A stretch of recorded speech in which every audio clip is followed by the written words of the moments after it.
What was the purpose of signing a pre-election pact when after the elections immediately you begin to discard your coalition partners?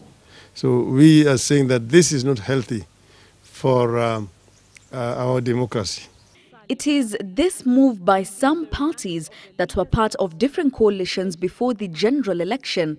We want to work with you as a nation as we move forward in facing these challenges. That seems to have irritated the CORD leader Raila Odinga. As my party, for example, ODM. As you know that we are a coalition and we signed a pre-election coalition agreement with several other parties. And you've seen some of those parties being pulled the other side, like CCU, like PDP, like so on. Several of those parties, I think they're being offered some goodies.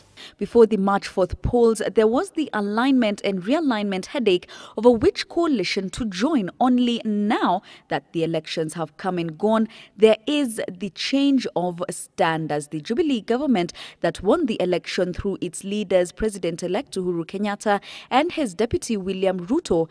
Jubilee now depositing over 5 post-poll agreements with the registrar of political parties. New Ford Kenya, Ford People, Alliance Party of Kenya, Chama cha Uzalendo, People's Democratic Party and recently KANU joining the Jubilee formation, despite them previously being part of other coalitions.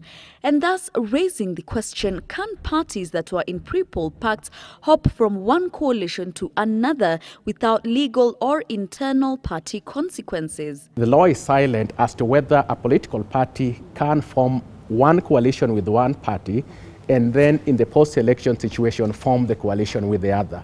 And in the absence of a clear prohibition in law, there seems to be nothing wrong whatsoever with the political parties who are now forming post-election coalition. The Political Parties Act provides for the formation of coalitions both pre- and post-poll, whose instruments are deposited with the Registrar of Political Parties. And while a pre-poll pact was to be deposited 3 months before the election, a post-poll agreement has a 21-day window period before being deposited from the day it is signed. So what do the agreements say on the exit of a party from a coalition agreement?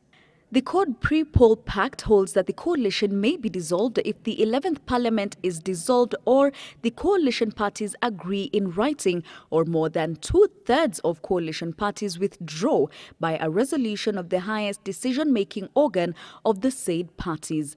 And the Jubilee Coalition Agreement on its part holds that dissolution may be by mutual consent, expiry of the 11th Parliament or by fundamental breach or frustration in which the aggrieved party must issue a 3-month written notice to exit the coalition. There is also the matter of approval by the individual political parties before these moves are made. The 3rd schedule of the Political Parties Act spells out the requirement for a coalition agreement to be sanctioned by the governing body of the political parties entering into the coalition. Organs of the party, in our situation, the National Governing Council, this is the decision-making organ of the party. It is not up to the individual party leaders to wake up one day and decide that we are going to form coalitions with the government. And while each coalition is unique in its own structure, it is a matter of perusal of these coalition agreements that gives the enforcement of sanction mechanisms and procedures for breach of any of the provisions of the agreement as required by the Political Parties Act. Jacky Maribe, Citizen Weekend.